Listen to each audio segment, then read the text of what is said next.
संभाला, हर एक चीज़ों में संभाला। प्रभु का धन्यवाद करते हैं।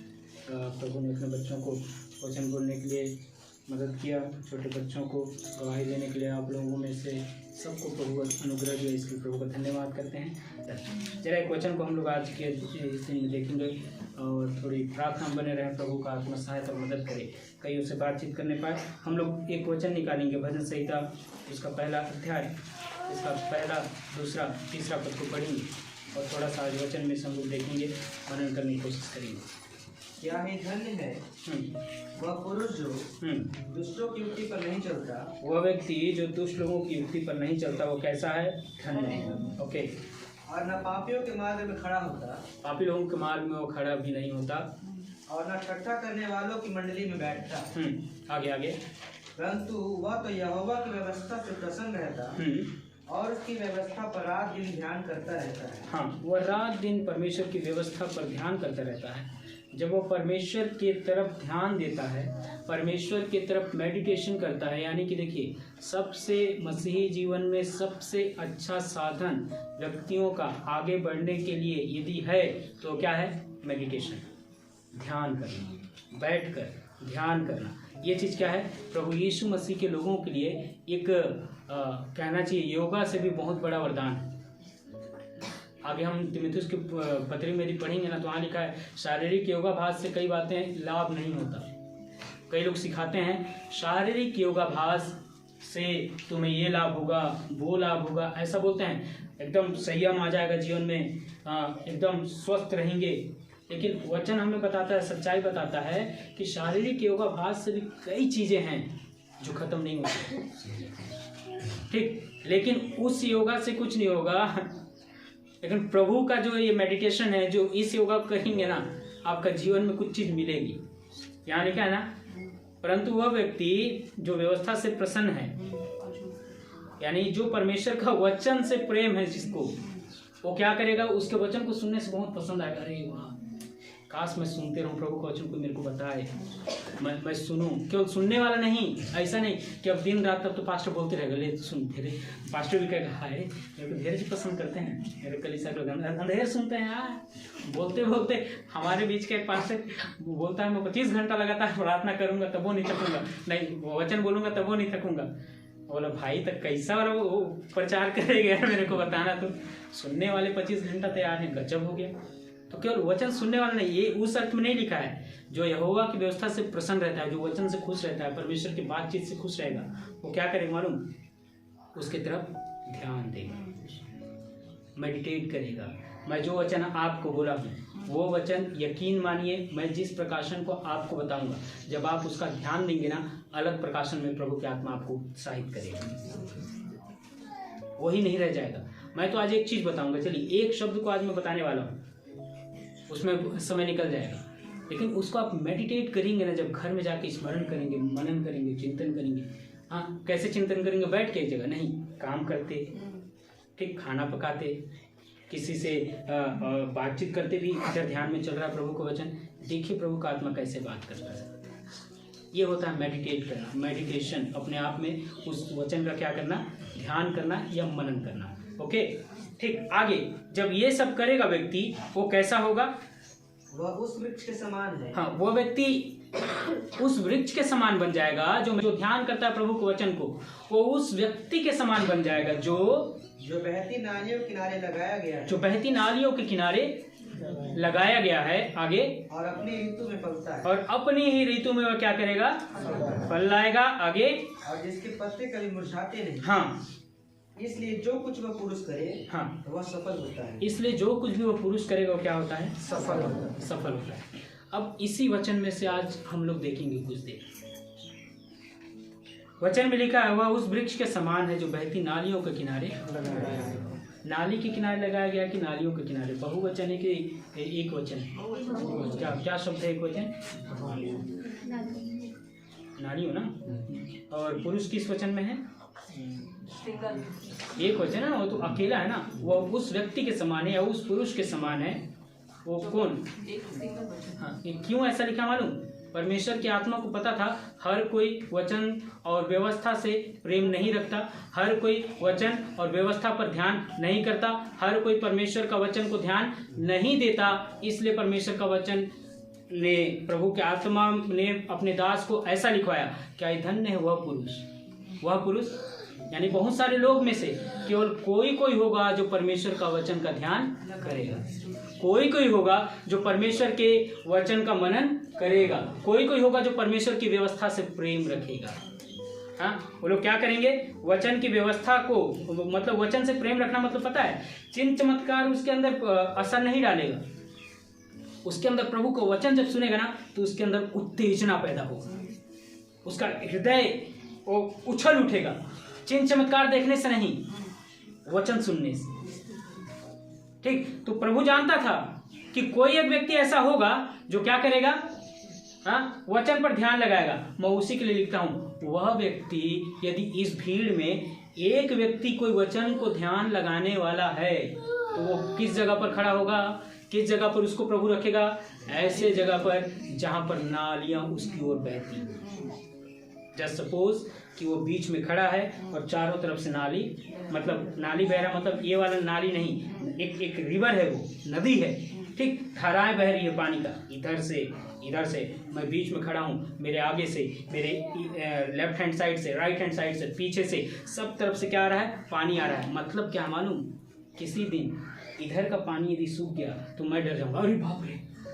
किसी भी पेड़ का यदि एक ही जगह का पानी जाने का रास्ता हो तो एक ही जगह में से किसी पेड़ के लिए, और पेड़ का वो पानी सूख जाए, वो नदी सूख जाए, वो नाला सूख जाए तो पेड़ का क्या हाल होगा? सूख जाएगा ना। लेकिन प्रभु देखिए क्या उपाय किया है, बेटा तुझे मैं कहाँ पर रोपा हूँ? वह उस वृक्ष के समान है जो बहती नालियों के किनारे, और ऐसे जगह पर लगाया गया है जहाँ पर एक नाली नहीं है, एक नदी नहीं बह रहा है, एक रिवर नहीं बह रहा है, कैट है बहुत सारा। एक सूख भी जाएगा ना तब भी तेरे जीवन को हरा भरा बनाए रखने के लिए पानी व्यवस्था की है। छोड़ेगा नहीं प्रभु। किसके लिए? ऊपर से पढ़ते आएंगे तब समझ में आएगा किसके लिए। उसी व्यक्ति को प्रभु हरा भरा रखने का जिम्मेदारी लेता है जो ऊपर के सारे मापदंडों को अपने जीवन में पूरा करता है। हम में से बहुत सारे लोग चाहते हैं कि हमारे जीवन में क्या हो, हमारे जीवन में सूखापन ना आए, लेकिन ऊपर की बातों को करने के लिए हम तैयार नहीं हैं। मेरे प्रियो, आप यदि सूखना नहीं चाहते हैं तो ऊपर के बातों में थोड़ा सा ध्यान रखना चालू करिए। ठीक, ये विषय नहीं है, आगे पढ़ेंगे। फिर क्या लिखा है? वह अपनी ऋतु में फलेगा, और जिसको लगातार पानी मिल रहा है वो क्या होगा? फलेगा ही फलेगा अपनी ऋतु में। समय पर उसका क्या दिखेगा? फल दिखेगा। ओके, फिर लिखा है वह पुरुष जो कुछ भी करेगा वो क्या हो जाएगा? सफल। इस सफल मतलब क्या है? प्रभु हमें सफल करेगा। किसको सफल करेगा? सबसे पहले तो क्या कह रहा है? परमेश्वर बोल रहा है ना, व्यक्तिगत जिम्मेदारी दे रहा है क्या? कि तू दुष्टों के युक्ति पर, उसकी योजनाओं पे, उसके प्लान पर अमल मत करना। युक्ति कहने का मतलब क्या है? देखिए, युक्ति जहां पर शब्द आया वहां पर क्या है? छल और कपट की बातें। ठीक, युक्ति यानी प्लान नहीं है यहाँ पर। युक्ति यानी वचन में लिखा है अपने परमेश्वर के सारे हथियार बांध लो कि तुम दुष्ट की युक्तियों के सामने खड़े रह सको। युक्ति वहां पर कौन सा मालूम? छल और कपट। यहाँ पर क्या है? छल और कपट। छल और कपट की बातों में आप कभी ना फंसे करके परमेश्वर क्या बोला है? वो व्यक्ति अपने जीवन को ध्यान देगा कि मैं किसी भी प्रकार के छल और कपट में ना पड़ूं। छल कपट कहने का मतलब, हाँ, जो आपको कुछ देने का बात करके 15 रुपए देने का कह के आपको कितना दे रहा है? 5 रुपये। उसके साथ छल किया ना, धोखा दिया ना, उसको धोखा दिया। 15 रुपए देने का वादा करके कितना दे रहा है? 5 रुपये, धोखा दिया। कपट क्या है? ओ, मैं इधर सामने अच्छा कपड़ा पहना हूँ, अंदर मेरा क्या है? अंदर क्या है? पूरा गंदा। नहीं, ऐसा मत समझिए। ठीक, समझिए मैं क्या कह रहा हूँ। वचन में लिखा है उन कपटियों से सावधान जो चौक चौराहों में खड़े होकर के क्या कहते हैं? हे अब्बा, हे पिता, अपने आप को धर्मी दिखाते हैं, लेकिन वास्तव में क्या है? वे हाड़ खाने वाले भेड़िए। समझे? कपटी वे हैं जो विश्वासी का भेष धरेंगे लेकिन आपको क्या कर रहे हैं? धोखा दे रहे हैं। उनसे बचना, ये लिखा है। ठीक है, इसको लिखा है। वो संसारिक दोस्तों को छोड़िए, पहले यहाँ पर सावधान होइए। हाँ, क्या ही धन्य वह पुरुष जो दुष्टों की युक्ति पर नहीं चलता। इसको पहले अपना जीवन को संभालना पड़ेगा, और पापी के मार्ग में वो खड़ा नहीं होता। पापियों के साथ जाने उठने बैठने को अच्छा नहीं कहता, और हंसी मजाक वाले लोगों के बीच में वो रहना पसंद नहीं करता। फिर क्या लिखा है, वो इन सब बातों को छोड़कर क्या करेगा, दूसरा जिम्मेदारी क्या है, प्रभु के वचन को ध्यान करेगा। परमेश्वर देखेगा यार ये सब चीज छोड़ दिया है और वचनों को ध्यान करता है, तो अब मेरा काम क्या बनता है, मैं इसको ऐसे जगह पर रखूं जहां पर पानी बह रहा है, और इसको ऐसी आशीष दूं कि ये फले, और ऐसा इसके जीवन को कर दूं कि जिस किसी चीज को भी ये छुए हो क्या हो, सफल हो। इसका मतलब क्या है, सफलता का मतलब क्या है? सफलता को यदि ग्रीक शब्द में हम देखें तो क्या लिखा है मालूम, सालिया, ठीक है। इसका अर्थ होता है समृद्ध। बाइबल में इसको इस प्रकार से इस्तेमाल किया गया है, हाँ, समृद्ध करना, आगे बढ़ना, ठीक, आगे बढ़ना, हाँ, समृद्ध होना, और उसको प्रगति में लाना, उसको समृद्धि का कारण बनना, ठीक, और अनुभव करना कि मैं क्या हूं, समृद्ध हूं। इन अर्थों में इसको लिखा गया है, ये सालिया को, ठीक। सफलता का मतलब क्या है, भूल जाएंगे, क्या है, सालिया। इसका मतलब समृद्ध, आगे बढ़ना, प्रगति करना, ठीक, ऐसा लगना कि मैं क्या हूं, समृद्ध हूं, अनुभव करना अपने आप में कि मैं समृद्ध हूं, ठीक। बुद्धि के काम होंगे, या फिर कुछ ऐसी बातों को करना जिससे समृद्धि आ जाए, ऐसे मुद्दे उठाना जिससे समृद्धि आ जाए। जस्ट एग्जाम्पल के लिए, ये कुछ नहीं करती है, ठीक है, कुछ नहीं करती है, अपना रोना रोते रहती है, तो मैं इसको यदि कोई काम इसको बताता हूँ कि तुम, अरे यार एक काम करो, ऐसे करना, इस चीज को तुम क्या करो, बनाओ और ले जा करके बेचो। मैं इसको क्या बता रहा हूँ, नीचे गिरने का उपाय बता रहा हूँ कि ऊपर उठने का, समृद्धि का मुद्दा बता रहा हूँ इसको, कि धीरे धीरे क्या होगा, तुम समृद्ध हो जाओगे। अब एक बात बताइए, जब एलीशा भविष्यवक्ता किसी विधवा के घर में गया, उसके दोनों बच्चों को पकड़कर बंधुआई में गुलाम बना करके ले जाने वाले थे, केवल और केवल कर्जे के कारण, उसको प्रभु ने क्या एलीशा ने क्या उपाय दिया, तेरे घर में क्या है, तेल है, कहाँ है, घर में है, एक काम कर, उसको क्या करना, डिब्बे में भरो और उसको ले जाकर के क्या करो, बेचो, और बेचने से जो पैसा मिलेगा उससे क्या करो, अपना कर्जा। ये वरदान था या समृद्धि का कारण बनना था? समृद्धि का मुद्दा लाया ना वो, समृद्धि का बात बताया, ये क्या, ये है सफलता। इस अर्थ में सालिया का प्रयोग किया जाता है, ठीक है। तो अब देखते हैं जरा सा, एक आध दो वचन से हम लोग समझते जाएंगे तो समझ में आएगा जरा अच्छे से। हाँ, अब एक बात बताइए, सफलता कौन सा चीज है? आपको एवं मिलेगी किसी भी चीज बातों में? सफलता क्या चीज है मालूम मेरे प्रियो? हम विश्वासियों के लिए सफलता प्रार्थना का विषय है। पढ़ेंगे, एक वचन पढ़िए तो, भजन संहिता 118 और उसका 25 पर। हाँ, एक जन निकाल ले, नेहम्या 1:11 और 2:20। अब पढ़िए। हे यहोवा विनती को सुन, उद्धार कर। हे यहोवा हाँ, विनती सुन, सफलता दे। ऐसी सफलता नहीं आती है, वचन में लिखा है ना, जो वो, इसलिए जो कुछ वह पुरुष करे वो क्या होता है, सफल होता है। सफलता ऐसी नहीं आती है, सफलता के लिए क्या करना पड़ता है, प्रार्थना करना पड़ता है। ये प्रार्थना का विषय है कि प्रभु को बोले, हे प्रभु मेरे जीवन में तू क्या ला, सफलता, मेरे जीवन को तू क्या दे, सफलता दे। एक का यदि हम लोग उसमें पढ़ें, नेहम्या 1:11 को पढ़ें, जैसा कि कहा मैंने। हे प्रभु, हाँ, विनती यह है कि तू अपने दास की प्रार्थना पर, हाँ, और अपने उन दासों की प्रार्थना पर, हाँ, जो तेरे नाम का भय मानना चाहते हैं, कान लगा, और आज अपने दास का काम सफल कर। 2:20। तब मैंने हाँ उसको उत्तर देकर उससे कहा, हाँ, स्वर्ग का परमेश्वर हमारा काम सफल करेगा। स्वर्ग का परमेश्वर हमारे काम को क्या करेगा, सफल करेगा। देखिए नेहम्या का काम देखिए, पहले तो उसने विनती किया कि परमेश्वर तू सफलता दे, सालिया ला प्रभु, अल्लाह अपने लोगों में सालिया दे प्रभु, वे तेरे भवन को बनाने पाए, तेरे मंदिर को बनाने पाए, टूटा फूटा शहर बना और उसके फाटक को ठीक करने पाए प्रभु, सालिया भेज यानी सफलता भेज। फिर दूसरे शब्दों में क्या कहते हैं, दूसरी बार लोगों के पास जाके समृद्धि का कारण बनता है। क्या बोलता है, उनका मन को ठाढ़स देता है, प्रभु अवश्य है कि तुझे सफलता दे। मेरे प्रियो, प्रेस लो, सफलता ऐसे नहीं आती है, इसका और भी मतलब है। पर मैं बताया ना, परिवर्तन मतलब वो क्या होगा, इफेक्ट, प्रभाव जब आएगा जीवन में, सफलता का प्रभाव आएगा तो व्यक्ति कुछ और हो जाएगा। हाँ, कैसे मालूम, जरा यदि हम पहला शमूएल उसका 10 अध्याय को पढ़ेंगे ना, तो वहाँ पर इसका बहुत अच्छा उदाहरण मिलता है। हाँ, मैं जान रहा हूँ मैं आगे नहीं बढ़ पाऊंगा, टाइम खत्म।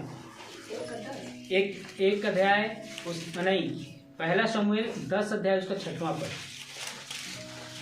तब यहोवा का आत्मा उस पर बल से उतरेगा, हाँ, और तू उनके साथ होकर नबूवत करने लगेगा। ये किसको बोल रहा है, शमूएल शाऊल को बोल रहा है कि तू जब जाएगा अपने बाप की गद्दी को खोजने के लिए जा रहा है, तो रास्ते में कुछ भविष्यवक्ता लोग तुझे मिलेंगे, आराधना करने वाले लोग तुझे मिलेंगे।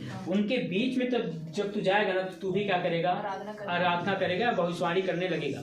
10वां पद में पढ़िए तो क्या हुआ, जब ये उधर उस पहाड़ पर आए, तब नबियों का एक दल उसको मिला, हाँ, और परमेश्वर का आत्मा उस पर बल से उतरा, हाँ, और वह उनके बीच में नबूवत करने और वह उनके बीच में क्या करने लगा, नबूवत करने लगा। ये भी क्या कर रहा है, भविष्यवाणी कर रहा है। ये क्या चीज है, ये भी सालिया है एक प्रकार का। कौन सा मालूम, प्रभाव में आना। सालिया का मतलब, ये सफलता का मतलब यही है, प्रभाव में आना।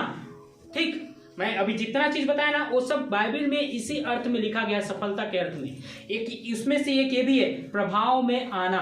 ठीक, ये भी एक सफलता है। ये तुच्छ सा व्यक्ति है, कुछ जानता नहीं है, लेकिन जैसे आराधना करने वालों के बीच में जो भविष्यवक्ता है, उनके बीच में जैसे ही ये पहुंचा, इसके बीच प्रभु का आत्मा उतरा, और भविष्यवक्ताओं के जीवन के बीच रहने के कारण, उनके बीच में रहने के कारण, उनका प्रभाव किसके में दिखाई दे रहा है, शाऊल के ऊपर। ये भी क्या कर रहा है, भविष्यवाणी कर रहा है। ये भी भविष्यवाणी करने लगा। मेरे प्रियो, सफलता की ये निशानी है, प्रभाव में आप आएंगे।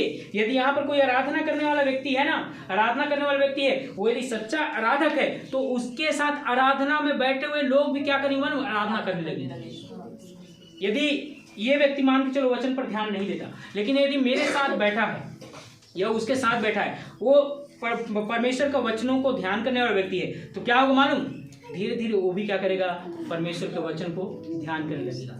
हमारे साथ एक लड़का था, हम लोग जब 10th क्लास में या 12th में था, मैं 12th में था, तो जब पढ़ते थे, एक रूम में हम लोग बैठ के पढ़ते थे, तो एक अन्य जाति के व्यक्ति भी हमारे साथ बैठ कर पढ़ता था, वो प्रभु को नहीं जानता था, और हम लोग आपस में बैठ के क्या बात करते थे मालूम, हम लोग परमेश्वर के अद्भुत कार्यों की चर्चा किया करते थे। वो चुपचाप सुनता था, वो 10th में था, वो सुनता था, हम लोग बात करते थे, सुनता था। एक दिन क्या बोलता मालूम, मैं भी जाऊंगा चर्च, देखता हूँ क्या होता है। एक सप्ताह में वो भी चर्च आया, एक सप्ताह चर्च में रहा। एक सप्ताह के अंदर मेरे आँख के सामने सुबह भोर में 5 बजे पवित्र आत्मा से रबा रबा शबा रबा करने लगा, और मैं कह रहा हूँ, प्रभु मैं कहाँ बिगाड़ा हूँ, मेरे को अन्य भाषा का अनुभव दे ही नहीं रहा है यहाँ पे, गजब हो गया। और एक कल आया है, कुछ जानता नहीं है बाइबल को, हाँ, उसको तू अन्य भाषा से भर दिया।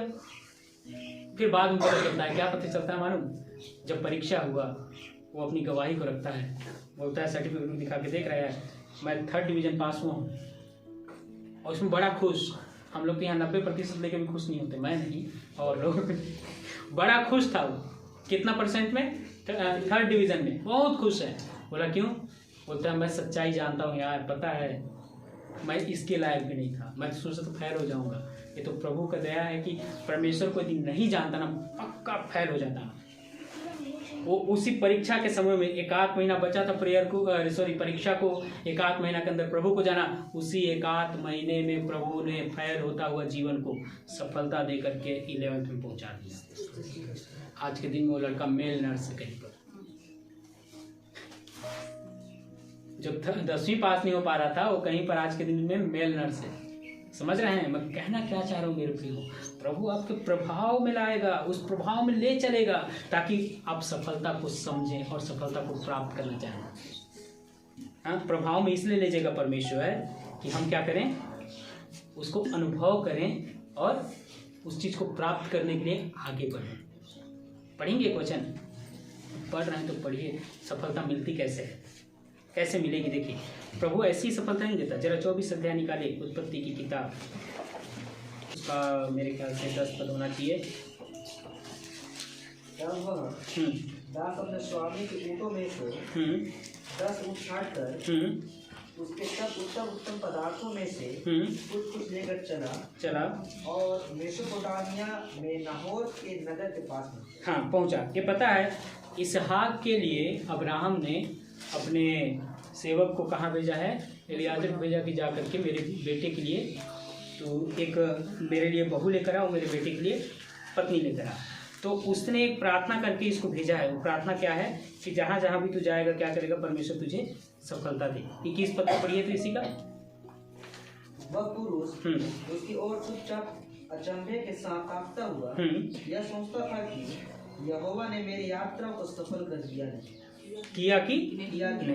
वो सोच रहा है, पहुंच गया, रेबिका के पास पहुंचा है, फिर भी सोच रहा है मेरा प्रभु सफल किया कि नहीं, मेरे को कर रहा है कि नहीं सफलता, ऐसा उसके मन में डाउट है। लेकिन प्रभु क्या बताना चाहता मालूम? सफलता हर किसी के जीवन के लिए। यहाँ पर बैठा एक एक व्यक्ति को प्रभु क्या देखना चाहता है? मुरझाया हुआ देखना नहीं चाहता। इसलिए पानी का व्यवस्था किया है। एक ठो नहीं, एक ठो नाली नहीं, कितना नाली है? बहुत सारा। वो क्या परमेश्वर की इच्छा है कि आए, मान लीजिए अतुल, विनोद, हाँ ये बच्चे लोग, आप में से कोई भी, किसी को भी प्रभु क्या मुरझाता हुआ देखना? वो चाहता है हरे भरे रहें, उनके पत्ते मुरझाए नहीं, उनके जीवन में मुरझाहट आए नहीं। मुरझाहट जीवन में कहने का मतलब निराशा से भरे मन।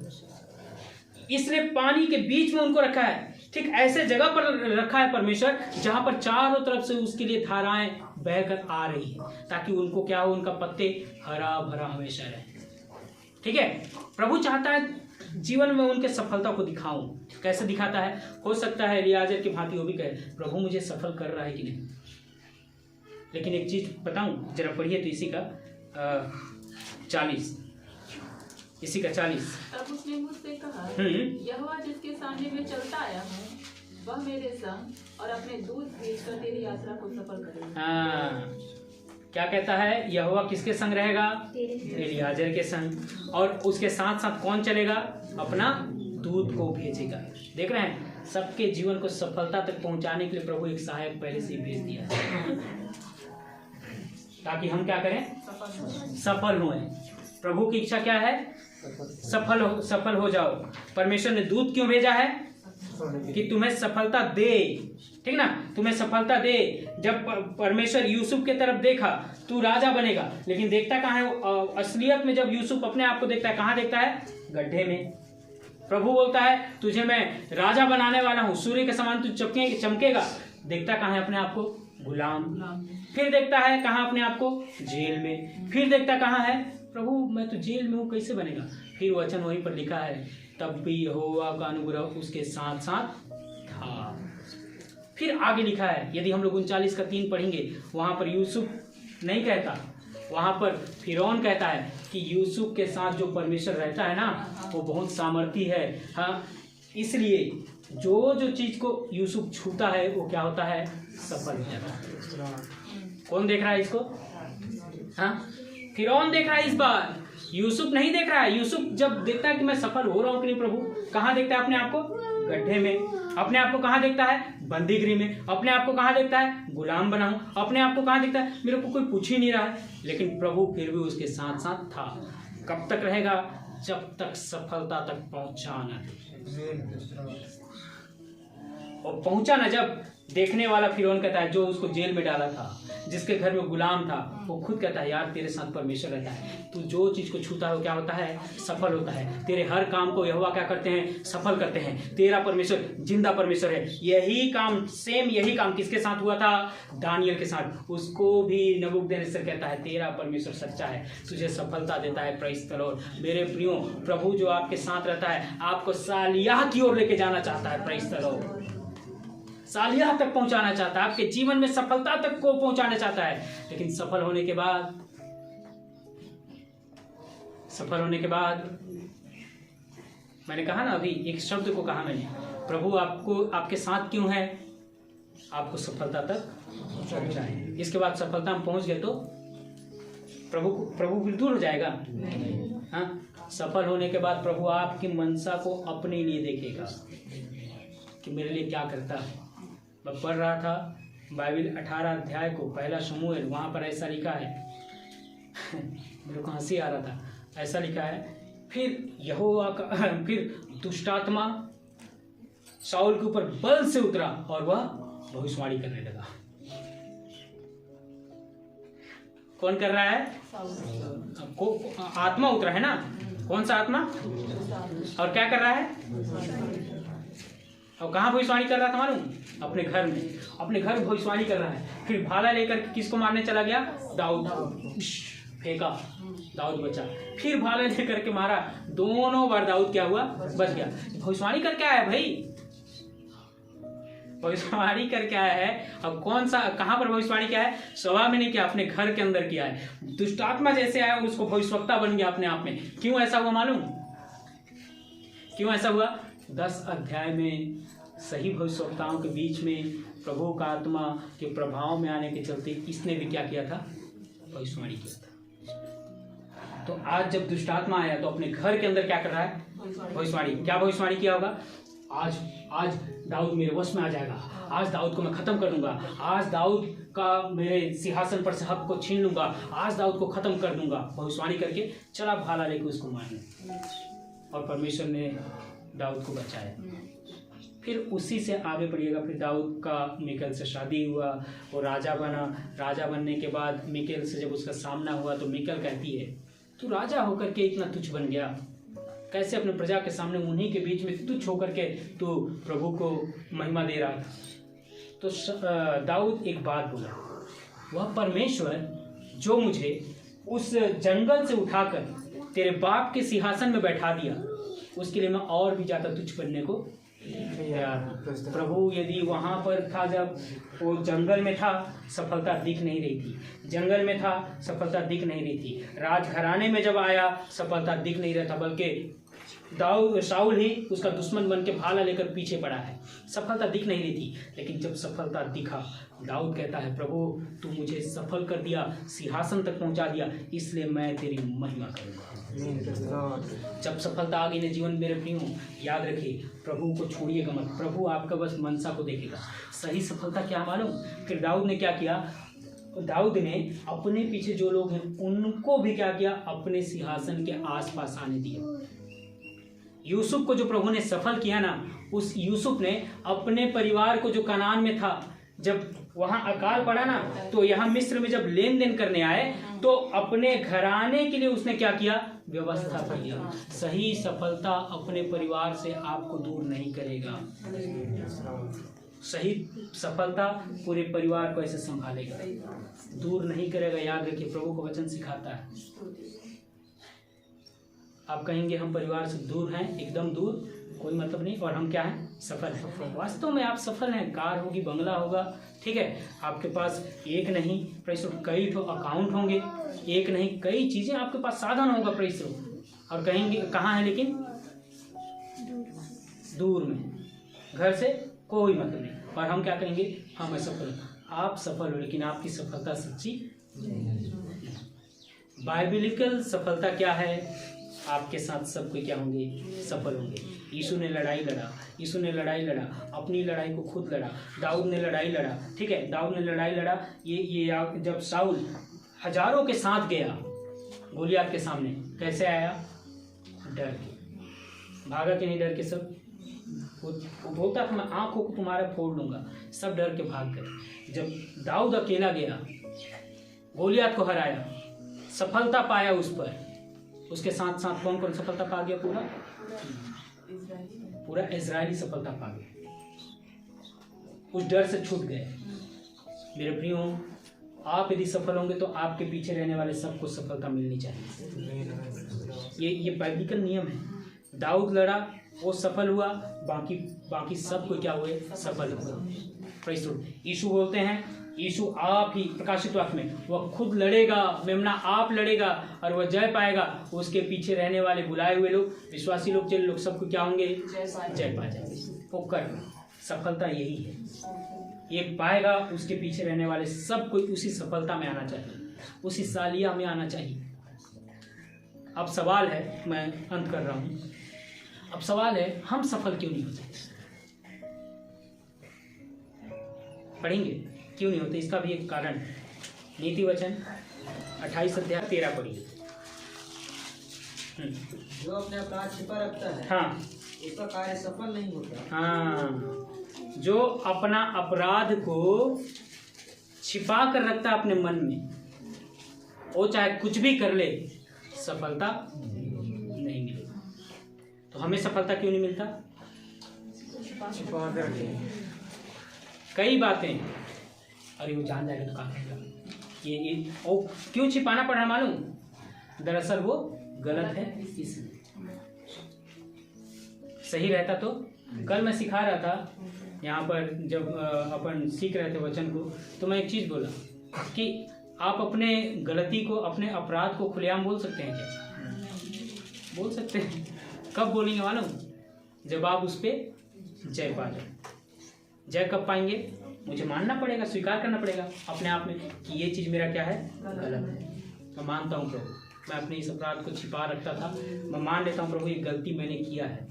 अब फिर उसको छोड़ दिया, मानना ही नहीं है, मान के हीरो नहीं बनेंगे आप, ठीक है ना? मान के कोई बड़ा काम नहीं कर रहे हैं, उसको मान के आज के बाद दोबारा ऐसा नहीं करूँगा। जब ऐसा कहेंगे तो पता है आपको उस पाप के ऊपर, उस अपराध के ऊपर अधिकार मिल जाएगा कि किसी के सामने भी अपने बुरी बात को, जो भूतपूर्व में आपने किया, उसको खुल के बोलिए। क्यों? अब मुझे पता है उसके साथ मेरा रिश्ता खत्म। अब रिश्ता किसके साथ जुड़ गया है? यीशु के साथ। रिश्ता जोड़ा लो तो से हो गया, ठीक। अब रिश्ता किससे जुड़ गया है? यीशु से जुड़ गया है। जब तक आपके अंदर गहना के समान छिपा रहेगा ना, आप उसको किसी के सामने बोलेंगे नहीं, वो गलतियां, वो पाप किसी के सामने बोलेंगे नहीं। लेकिन जिस दिन उस गलती, उस पाप से छूट जाएंगे ना, कि मेरे जीवन में ऐसा था यार, मैं पहले नशा करता था, खुल के बोल रहा हूँ, लेकिन जो अभी भी करता है छिपाएगा। अरे जान जाएगा तो कैसे कहेंगे? हम करते थे भैया, हम तो खुलेआम बोल रहे हैं, कुछ हुआ मेरे को, कुछ हो रहा है मेरे को नहीं। लेकिन हाँ, क्यों नहीं हो रहा है? उसको मैं छोड़ चुका हूँ, उससे अब रिश्ता नहीं है, इसलिए मैं उस पर जय पा गया हूँ, इसलिए खुलेआम बोल रहा हूँ। अपने अपराधों को यहोवा के सामने छिपा रखोगे, लोगों के सामने छिपा रखोगे, कोई भी काम को करो, असफलता ही मिलेगी। लेकिन उसको मानकर छोड़ देते हो तो वचन में लिखा है, प्रेस लॉर्ड, आगे आगे आगे, परंतु जो उनको मान लेता है और छोड़ भी देता है, उसके ऊपर ही दया की जाएगी। तब फिर क्या होगा? सफलता आने लगी। यदि हम सफलता पाना चाहते हैं मेरे प्रिय, कौन सा सफलता? इसको मैंने क्या बोला है? सफलता कौन सी है? सालिया। आपको क्या करेगा? ये समृद्ध बनाएगा। आपको क्या करेगा?